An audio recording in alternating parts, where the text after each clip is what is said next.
Yeah. All right, so I believe you can have, in a regular Google Hangout, you can have 10 people total in the Hangout. And I believe if you're on a Google Apps domain, like a school domain, you can have 15. So if we have more people join us than like 14 plus me, 15. If we have more than 15 people, you just have to watch. You do want to be aware that there is a little bit of a lag, like a 1 to 2 minute lag between watching the video. That shouldn't stop you from actively participating, so you can leave questions in the on the event page. And then also, I think it lets you ask questions. There's like a Q&A section, yes. So I think that the people who are watching can submit questions into the Google Hangout. And so let me say again, I'd like you to talk and interact, jump in anytime. Please make me stop talking. And we are going to go over these slides. So I'm going to screen share. So if you're not in the slides, if you could jump in, on the event page, I have the link to the slides. I also put the link to the slides in Google Classroom. Yeah. All right, so first we're going to dive in here. We're talking about Common Core and technology. So this week you should be just looking at Common Core with your group. This class is an intro class. This class is an introductory class, so I'm not looking to teach you everything about Common Core. I'm really hoping, and they should in your other classes that you'll take after CA 149, that they're going to dive deeper into the Common Core. So we're just going to kind of talk about it at a more general level. Christine, it's okay. Just go ahead and put questions into the chat. So let's go ahead and just take a look at the slides and make sure that let me link to them again. Link to the slides. Make sure you're on the slides so that you can do these with me. I'm going to screen share. Okay, so I'm looking at slide 2, and on slide 2 you'll notice that I have a Control-Alt-M and a Control-Enter. So one of the things that I think is really awesome about Google Docs is how easy it is to insert comments, because that really switches digital documents from being static to being collaborative. So if you would click on the slide and practice the keyboard shortcuts, you'll down Control-Alt-M, Control-Alt-M, insert a comment, and Control-Enter, save the comment. If you would try out inserting comments using the keyboard shortcut, because I'm super big into keyboard shortcuts. I was watching somebody yesterday use the computer, and I was dying as he's keeps using the mouse and so inefficient. It's going to take you so much longer to do student work, and your student work is going to be digital. And so if you don't know keyboard shortcuts, it's going to take you forever. So get used to this. We're going to insert comments this semester. On a Mac, it's almost the same. It is Command-Option-M and Command-Enter. So I will almost always give you keyboard shortcuts as a PC or a Chromebook. But Mac users, you should know that instead of Control, you use Command. Those are almost 100% of the time, that's the switch up. So Command-Option-M inserts a comment, and Command-Enter saves the comment. So if you would just, there we go, thank you.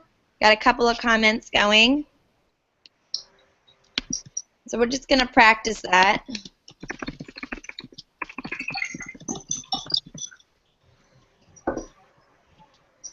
So I am typing a comment, and then I'm going to use Control-Enter or Command-Enter on my Mac, and it saves the comment. I'm going to go ahead and resolve some of these. If you want to click on somebody's and start typing, so when I click on, like Justin,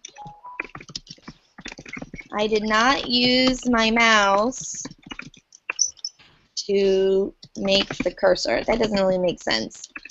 But what happens is when you click on the comment, you can start typing even though you can't see the cursor. And just little tricks like that. Again, feedback faster. That's our mantra.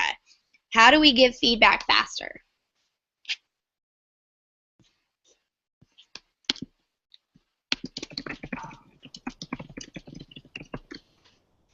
So you can see that, I mean, I have these keyboard shortcuts of Control, Alt, M, insert a comment, and Control, Enter, save a comment. I have that down solid. Uh-oh, someone's entering. That's fine. Insert a slide. I have them done solid so I can give feedback really fast. And so the more you practice, you know, it's obviously slow and awkward at first.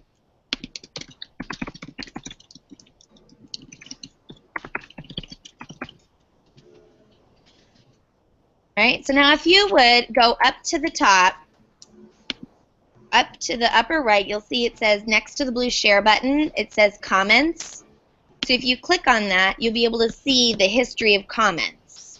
So that's where you can find, so like if I resolve these, you notice they kind of get sucked up into the comments. They're all up in here. So they don't get lost when you resolve them. And sometimes that's a good place to start is when you go to a Google Doc. Just click on comments to see what comments have been made so that you, because it might be on slide 12 and you wouldn't see it right away. Okay, so I'm going to move on to slide 5, and you teach the future, right? You don't teach the past. You went to school in the past, but you teach the future. You didn't become a teacher. Hopefully, you don't want to be a teacher because you love math or you love science. You should love kids, and remember that you teach kids, not content. And so it's about them. And so I'd like you to please insert a slide. So if you'll click on slide 6, and if you go up and next to the plus button in the upper left-hand corner, it has a little arrow, and you can see the different slide layouts. If you'll use the orange layout, I named it Use This Layout. So tell me, what does it mean to teach the future? So insert an orange slide.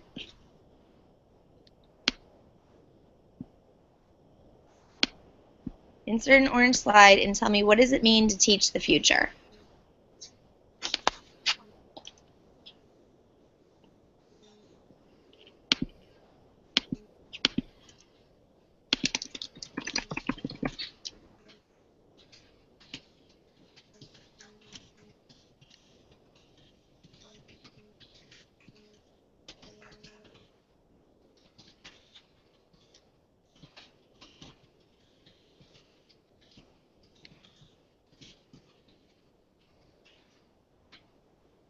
Okay, so you put your name in the name spot, and then in the middle where it says click to add subtitle, go ahead and type your answer. So notice on, and not to call anybody out, but that's not the orange layout. So in the center, I can actually hover over the toolbar. It says layout, and I can change the layout and I can fix it.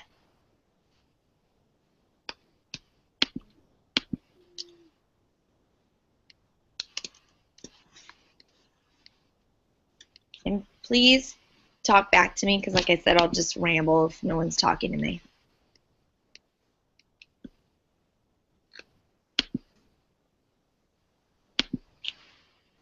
Right, so you are inserting a slide.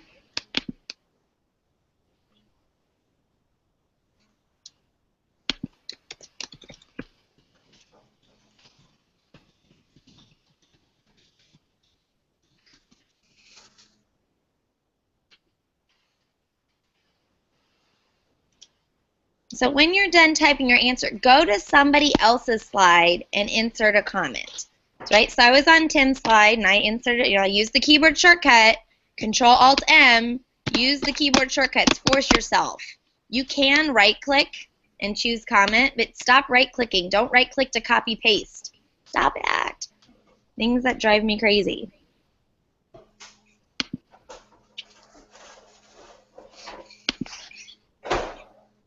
So what's really cool is that we're together in a collaborative document and I can watch you type. And so think about, how does that change your teaching in your classroom when you can watch students do work?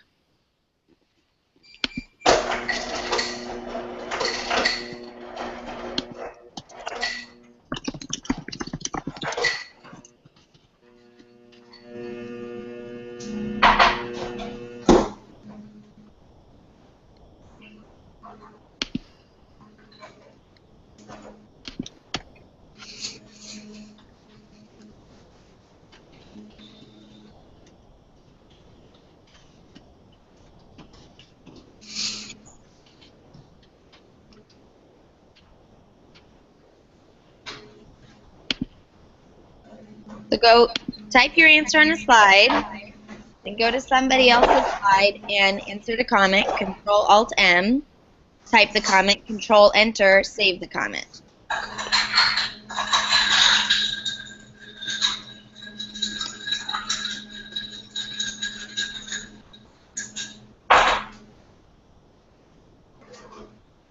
So if you are watching the video and you're not in the Hangout, you should be doing this also. So just join down the slides and insert an orange slide.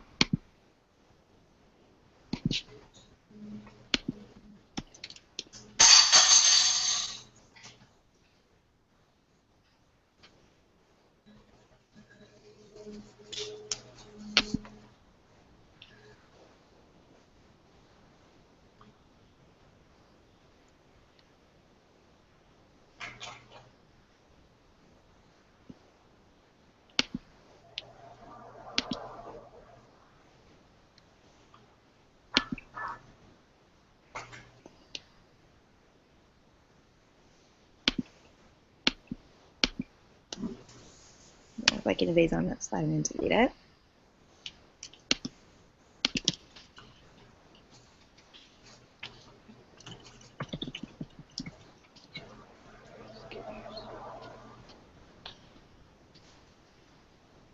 All right, guys, I want you to think about, Carla, she made a great point on slide 15. She said students need to learn how to use technology in a responsible manner. I want you to think to your Facebook page and your Facebook stream and what some of your friends post on there. Do you not sometimes feel like slapping them? Like, dude, your future employer can see this. Your future spouse can see this. Not a good idea to be posting these things. You know, how are you representing yourself online?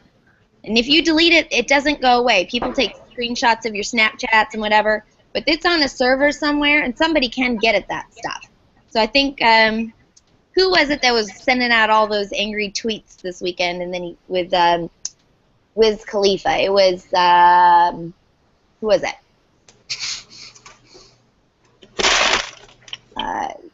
He's married to Kim Kardashian. Who am I talking about?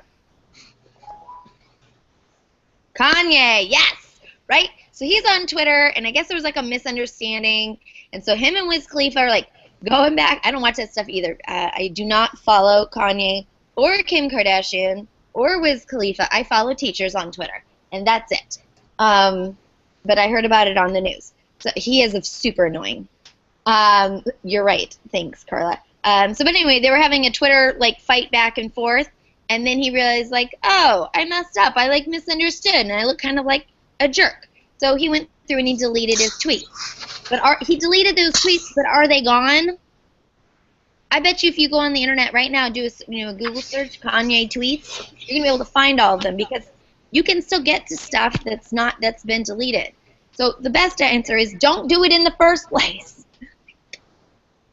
That's really important that we teach kids that, because we all know that kids do dumb stuff because they don't know any better and they can't see beyond the end of their nose, right? They're not thinking about their future per se, and so those are things that we have to help them with. All right, awesome. So yeah, some people talk about it's a digital tattoo instead of a digital footprint. What you put on the internet is there forever. All right, so let's go through some of these. Teaching the future is giving your students the tools to be successful. Agreed. Using social media in a positive way. That's such an important revelation. Like, whose job is it to teach kids how to use social media? At one point, we taught kids how to write a business letter. Why? Because you need, this was a form of communication for the culture of the time. Is a business, I mean, not to say we shouldn't teach a business letter, because that still has relevance, but more important is probably how to write a professional email. I see a lot of emails that people don't seem to understand what BCC is for, and that you should have a subject line and you should sign it politely. Like, we shouldn't take that for granted. You need to teach that. Right? Teach the future is to teach efficiently. Interesting. Yes, use technology to your advantage, but honestly, sometimes technology takes longer and it's more cumbersome and it doesn't work. And that shouldn't be our only motivation. We don't use technology just to be efficient. It should make learning better.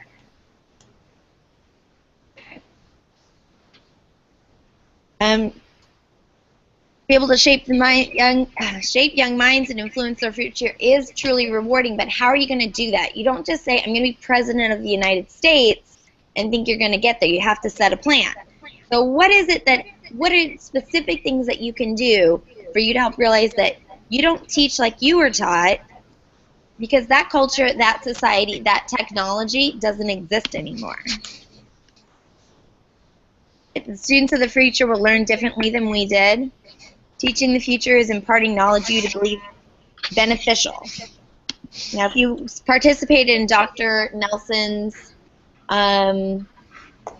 webinar, or workshop yesterday, it was really good. I would highly encourage you to listen to the video. Just put it on while you're washing dishes.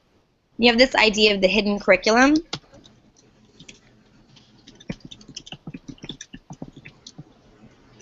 What do you emphasize? What do you teach? What kind of things do you include that's not part of the official curriculum? It's not in your quote-unquote book. But be careful. It's like, what do you believe to be beneficial? I can talk to a lot of teachers that will just swear up and down that cursive is beneficial. What do you write in cursive? I don't even write checks anymore. Like, I do bill pay for everything.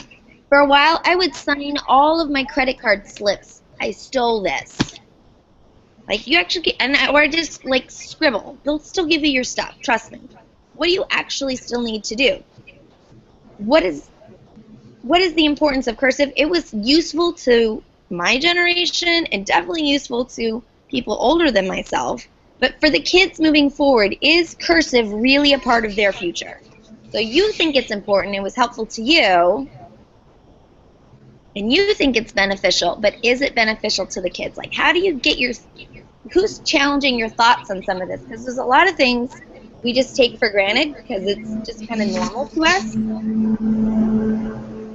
A lot of schools don't teach cursive, but cursive is just one example. My other example I like to use is how many spaces do you use after the period? So some teachers will swear up and down, you always put 2 spaces after the period. Why? You put 2 spaces after the period because of typewriters. Typewriters were the reason. And now that we use computers don't give the same amount of space to a period as they do the letter O. So that actually is outdated, is to put 2 spaces after the period. You only put 1. So what do you teach kids? The way you were taught? You were taught to do 2 spaces probably. I was taught to do 2 spaces. But that's an outdated technology, so we do 1 now. So how do you learn these things? Who do you learn it from? So always be challenging yourself. Is that really still relevant? That was my own slide, so I won't comment on that. Teaching the future is preparing students for anything, helping them to be equipped with tools to ask better questions and learn about the world for themselves. I love that, Annalisa, right? We don't want to teach learned helplessness, is that they can tackle a problem. So why don't you insert another slide. What do you think is a characteristic of the future? In the future, most of our students will have jobs that do not currently exist. They won't be taxi drivers. I wasn't screen sharing that one. But they won't be taxi drivers because cars will drive themselves. Like right now, Uber has ordered self-driving cars that sometime in the near future, you're going to call for a taxi or an Uber, and it's going to drive up with nobody in it.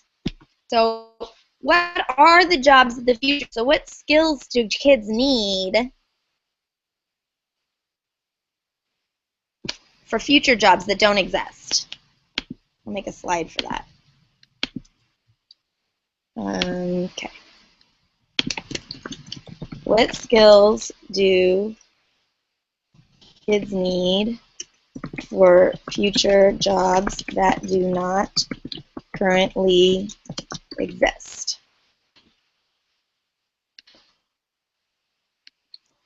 So when I was a kid, did the job of social media manager exist?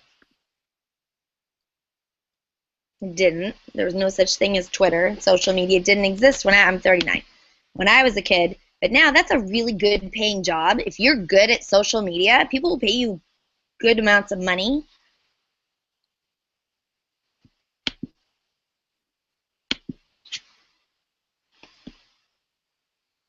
So go ahead and add a slide. What skill do you think kids are going to need to have in order to be successful in the future?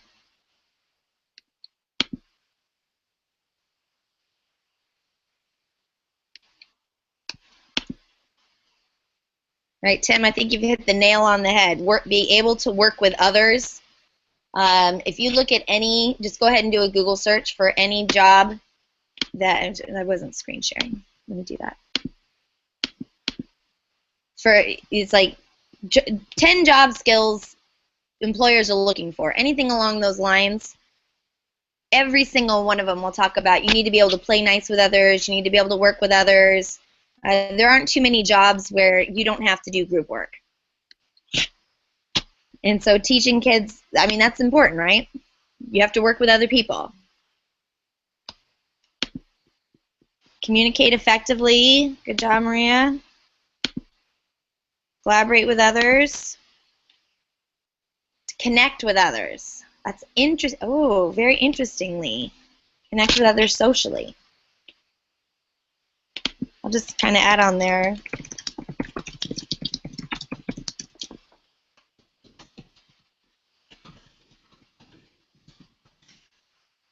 Being able to use social media effectively and professionally. Ooh.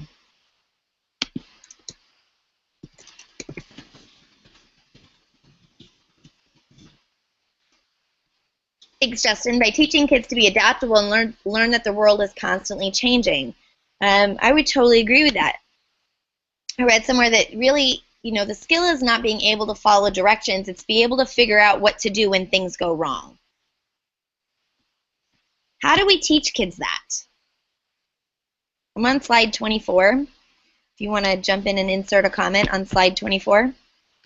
How do we teach kids to critically think and problem solve when things go wrong? It's all fine and dandy when step 1 do this, step 2 do this, step 3 do this, and it works. But what happens when it doesn't work? What happens when it breaks? What happens when it doesn't follow the rules? How does your classroom assignments teach kids that?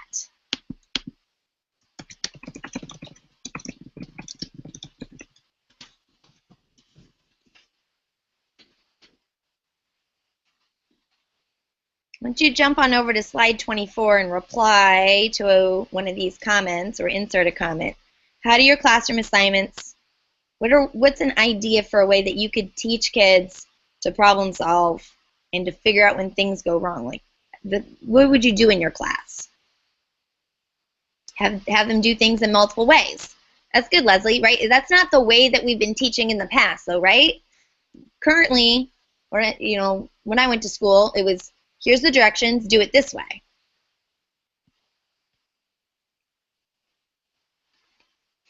Someone's taking off all my comments. Anybody else want to jump in?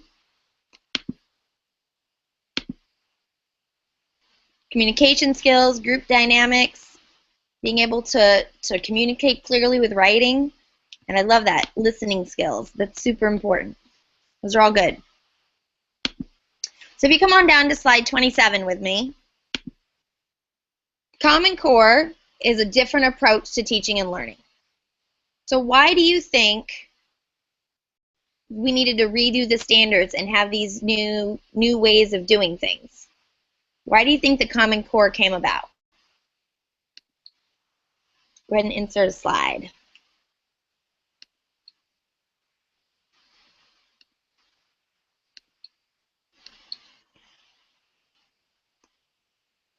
Yeah, that's a good question, Timothy. What is Common Core? So Common Core is a new set of standards, whereas before you would have, like, these are the math standards and these are the English standards, and they say specifically what things we're supposed to teach kids. And instead we've switched to a different set of standards, so it's what you're supposed to teach, but they're less specific. They're more like concepts or habits of practice than they are, like, for example, it doesn't say what book the kids should read. If you're an English teacher, it doesn't say that they should read To Kill a Mockingbird. So I love it because it gives the teacher a lot more creativity and freedom to explore different topics and things that them and the students are interested in, and switches more to things like spells correctly is a Common Core standard, can use digital media to analyze content, and we'll take a, so that's your task this week, is to read some of the Common Core standards to really get an idea of what's on there. Hey, thanks, Jen. And feel free to jump in. Is Jen watching? She must just be watching. Okay.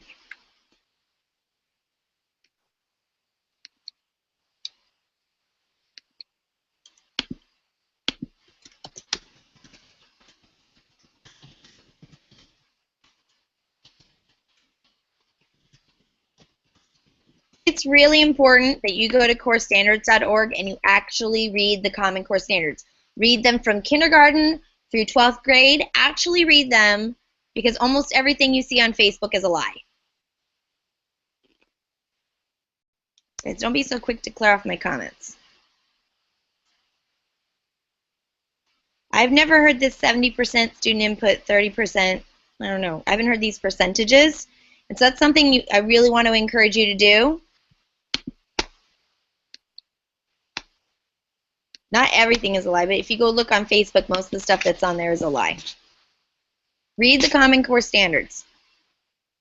It's asking kids to be critical thinkers, that they're able to clearly communicate. We'll get into that in a minute. Let's teachers adapt their curriculum to the students. Not all students are the same. That's so right, Carla. So it really gives you a lot more freedom as a teacher, is to design and adapt your curriculum for the kids that you have.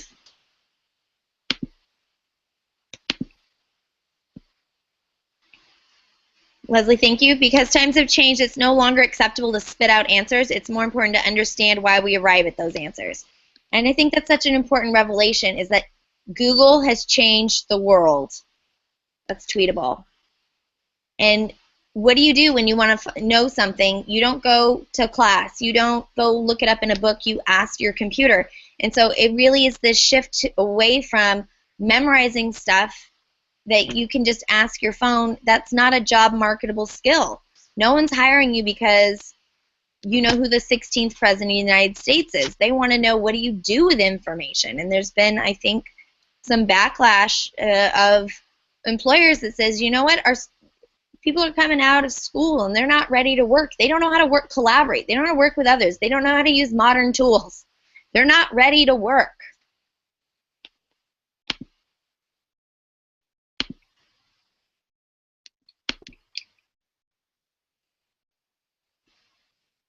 All right. Students in the past were taught facts and how to bubble, but not things like listening, speaking, and communication. Great point, Maria.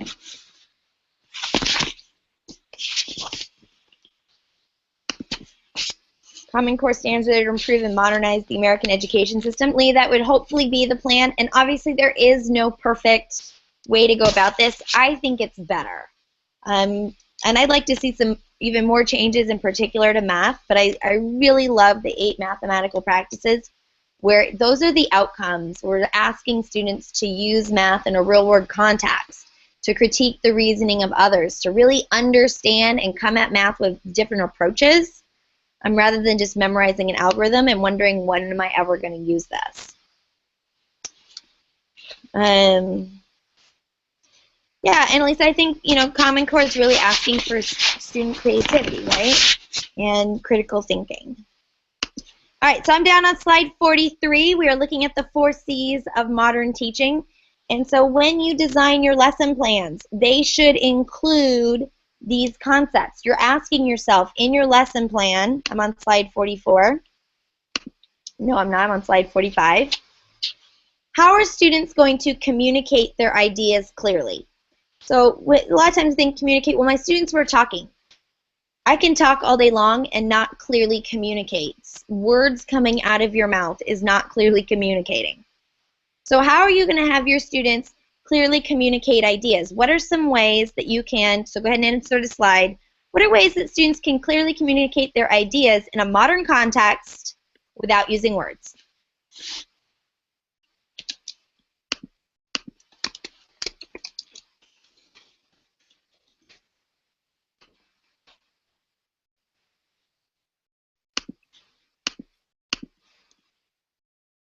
So how can you have students clearly communicate ideas without talking?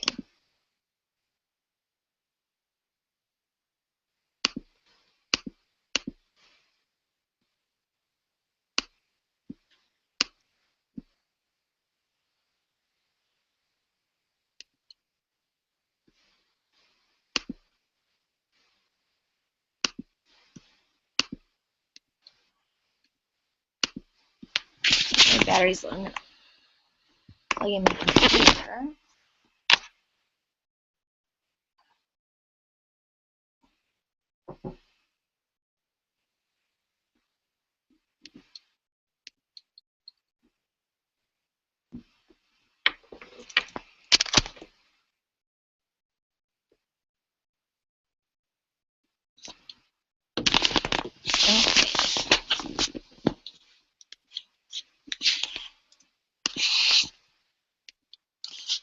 All right, collaboration projects, real time.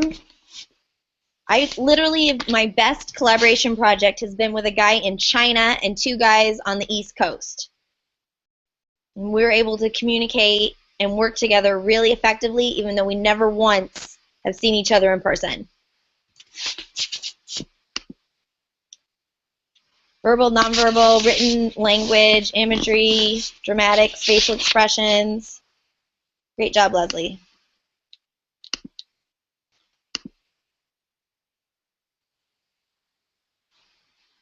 Right, be more creative in how you present your ideas. It doesn't have to just be getting up and sharing facts. I love that. This is a great phrase. I'm going to bold it.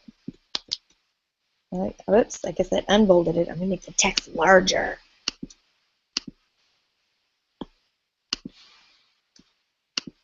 Okay. Get your answer in there. Yeah, one way is just to use Google Docs. There's some others. Creating 3D projects like shadow boxes absolutely does not have to be technology. Good point, Annalisa. And it doesn't have to be words, written or spoken, right?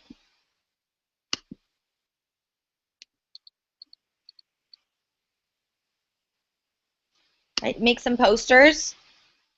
That can help. But what is, there you go, Snapchat, Instagram. Connect with students on things they care about.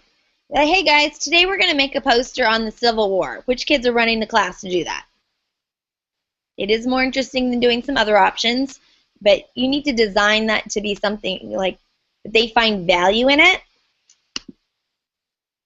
And one of the things that I would suggest is to find a real-world audience. Find an authentic audience. When students are doing work just for you, it's good enough. But when they're doing this, like they have a blog, there's an outside audience, they're doing a project so they can do something important in their community, see if their writing and their work ethic and the things that they're doing doesn't suddenly get better. So I was talking to this woman in London, and this is not an authentic audience example, but she teaches French. So she asked the students to take their iPads and walk around their house and do a tour of their house with the iPad. And she said this kid who doesn't know French at all and is like, well, at least doesn't demonstrate it in class, was speaking almost like they were fluent because it was something they were into. They thought this is cool, and they were sharing their video. Actually, this is an authentic audience. They were sharing their videos in Google Classroom, so the students would each click the plus button in Google Classroom, and they would post the videos that they had made, and so they saw the videos of everybody's houses. And so the students were so enthusiastic to do that, and they did much higher quality work when it was something that they cared about and they thought was authentic, and they had an audience to share it with rather than just turning in something to the teacher. So think about that. All right, so I'm going to do a quick run through of those again. It is a difficult question. Carla, thanks for pointing it out. So it's worth thinking about. Videos, pictures, sometimes, yeah, infographics. Put that comment in there. That's very current, modern, and relevant because they ask kids to use data, so it's not just a picture, but they have to do some research. Relate to things your kids have an interest in. Absolutely, Chad. Okay, get that one. Skits, plays, music, art. Yep. Okay, so creativity. It's not art projects. If every kid has the same end product, then that's not creativity. That's a recipe. You know, I go to my kids' class and they've got penguins on the wall, and the only way I can tell my kids penguin art project, craft project, because it has their name on it. There's no creativity in there, and I'll tell you, for a lot of these, when I go and see some elementary school classrooms, the teacher did a lot of that craft project. The teacher cut out the wings and legs of the penguin. The teacher set them all out. The teacher lined up the art supplies, and in some cases, the teacher will even do the painting for the kid because they don't want the kids to make a mess. So the kids kind of assemble them together. But how much did the student do? Is it a student activity or is it an adult activity? And so what are we asking kids to do? So think about that with the creativity, is who's doing the work and whose creativity is it? I think number 65 is one of my things that I think is most important, and a big difference is that using tools like Google Docs allows for real collaboration. Tim put a comment in the chat, being able to allow the children to create the penguin rather than being told what a penguin is. Totally agree, right? Have them do the critical thinking and construct. But I always like to say you should put at the top of your lesson plans, big, giant, the words collaboration should be huge at the top of your lesson plan. Like, how do I have my kids interacting? Because when you design a lesson, you don't design for, you know, like a lot of my lesson plans used to be, get my lesson plan book, I put chapter 5, section 6. That's not lesson planning, that's just lazy. I will own it, I've done it. You design the learning environment.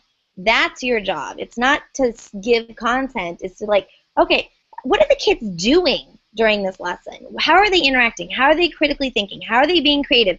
How am I having them collaborate? So you start with these ideas, and they use the content to do those things. All right. Back to the screen share.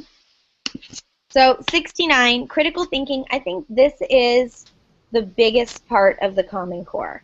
This is why I think Common Core is really found to be, like, we need to make a change, because we've been telling kids for the last 20 years, your job is to do really good at this bubble test at the end of the year.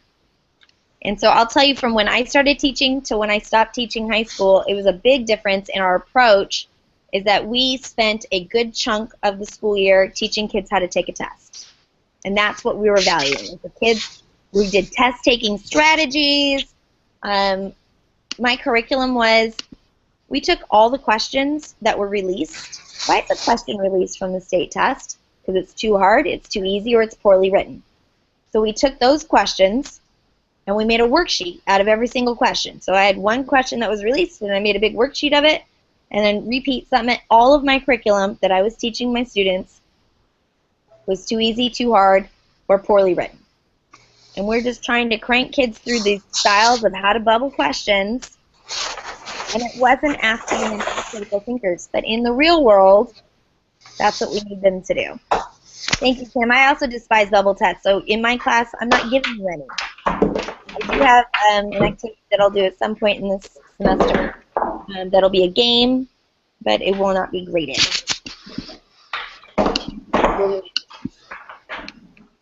Look, I go to work every day to have fun. Thanks, Carla, for mentioning that. If you're not having fun and the kids are not having fun, what's the point? You're not going to remember it.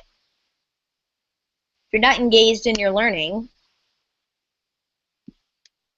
you know, it is harder to teach kids how to be critical thinkers. And so if you spend the whole period talking at the kids where they write down what we call DOK1 facts, let's just real quick, I'm just going to talk about DOK. We're going to do DOK another week, next week. But depth of knowledge, how much critical thinking is the student doing? And a lot of times we do the work for the kids, we think for the kids, we tell them, we kind of guide them down the right path, like this is the way to go. Don't you know, we make it so that they can't fail, almost. But when you want to switch to critical thinking, you cannot talk a student into being a critical thinker. And so for me, that's how technology really makes an impact, is it allows me to see what students are doing while they're doing it, and the key word for me is feedback faster. Technology allows me to give feedback faster, and research shows the faster you give feedback, the higher quality the feedback, the more specific the feedback, the more kids learn. Right? What do you mean, Carla? You tutor avid kids and we tell them this and it goes in one ear and out the other. You tell them what?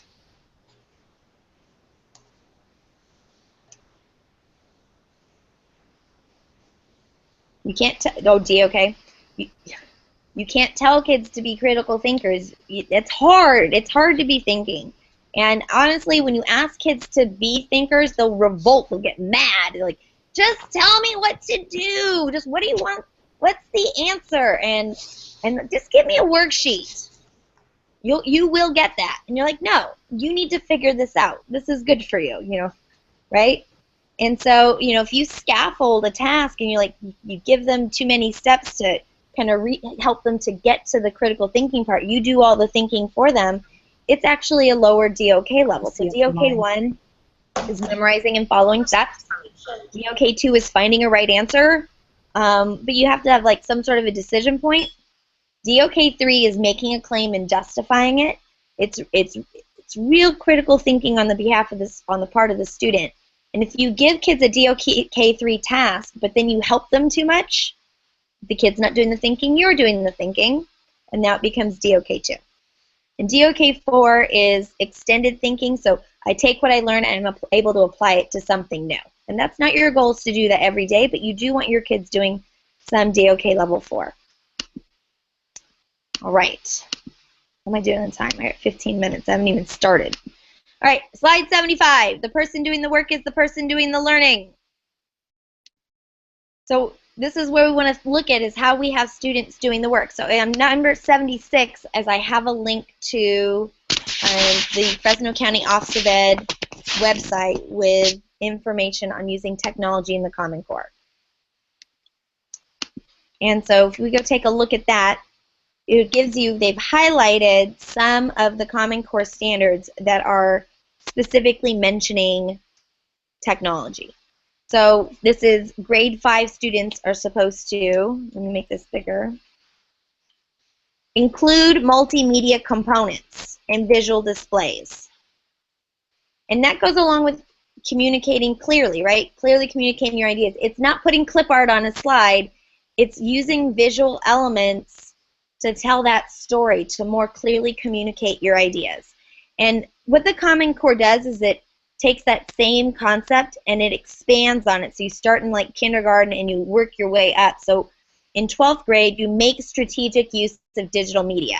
So they should be using pictures and video and all kinds of, you know, Instagram, things that are interactive in a presentation to enhance understanding of finding, reasoning, and evidence. So students should be providing evidence to add interest. So it makes the presentation interesting. So technology is not just something that it's nice for students to do. It is a standard. It is part of your job to teach and include technology for students to be able to clearly communicate. Identify the reasons and evidence a speaker or media source provides to support particular points. So this is for grade 4. It's not just about the technology, but to analyze the technology being used and the media being used. So look at that shift. I mean, that's a Common Core standard right there.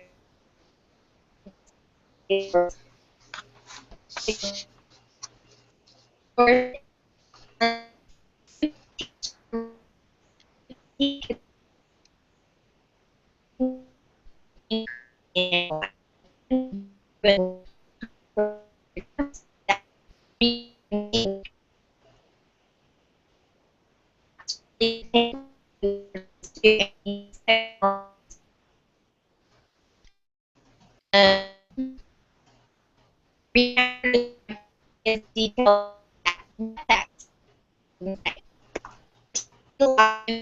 present orally through other media.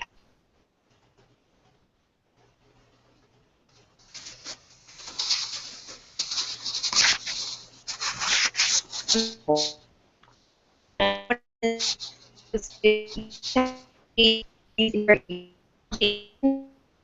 and publish writing and present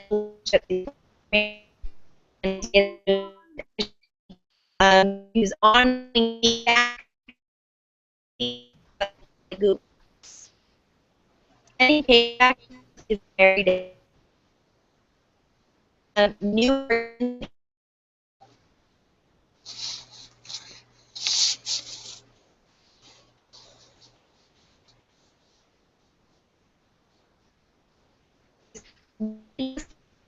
Don't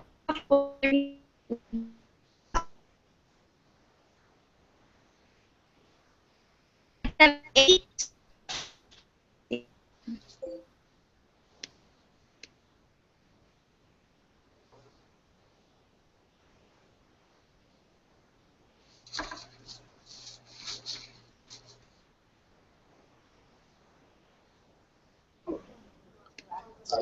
Can you guys hear us? I can. Oh, okay. Can you hear me? Yeah, she started breaking up, right? Oh, wow, you can start to hear me now. I didn't think my microphone was working. Testing. Mine working? No. Oh, I might have muted you. Oh. No, not you.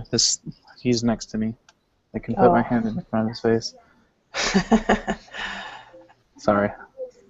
Got all up in your personal space.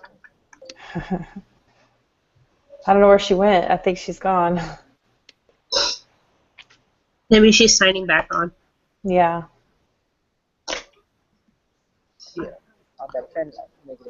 It's hard to keep up, right? Am I the only one that feels that way? No, I'm a little slow. I was thinking it was me. I'm just going to pretend it's possible. So, Which slide did we leave off on? 78? Yes, I'm on 78 right now. I don't know, maybe we'll check it again if we incorporate the Oh, there's like 2. Oh my gosh. density. We have like Density is 2 y. things here. So I just wrote density instead of y. I see what you're saying now. I know that's I got the distance here. The density is, we know the density. I'm just calculating. You guys just in the computer lab? The library. The library. Yeah. That's cool. You have good connection to the library. Okay. You muted me. I know, but now I'm like, He muted you, dude.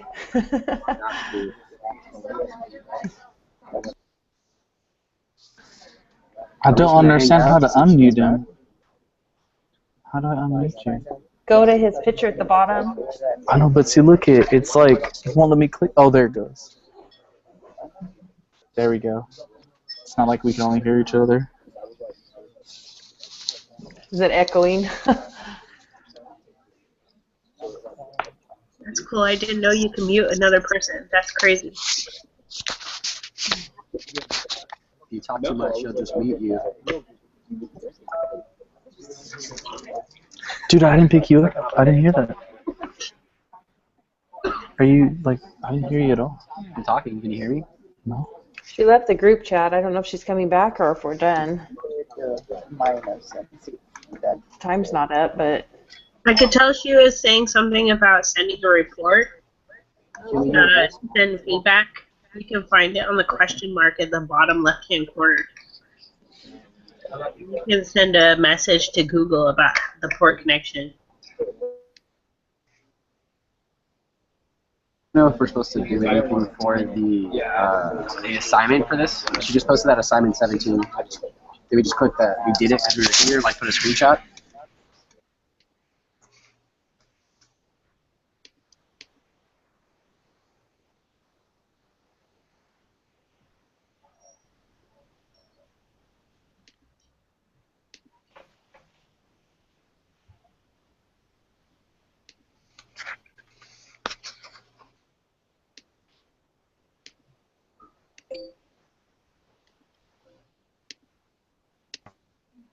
what do you guys have on your screen?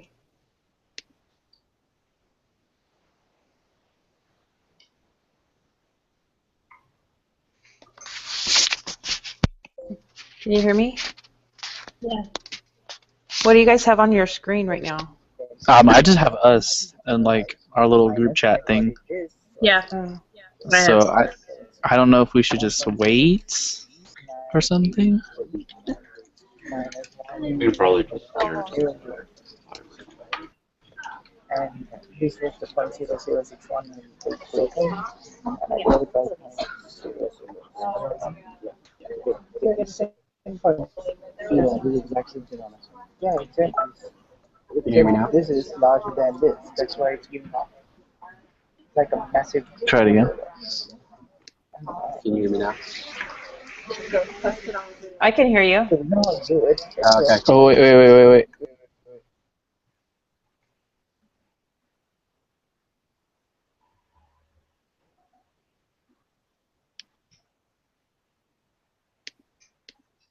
I wonder if she's coming back.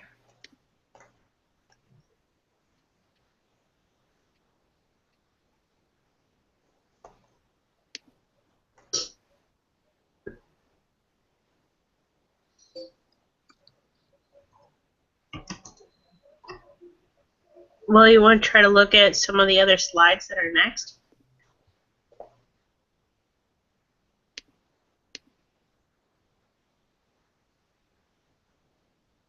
Yeah, that.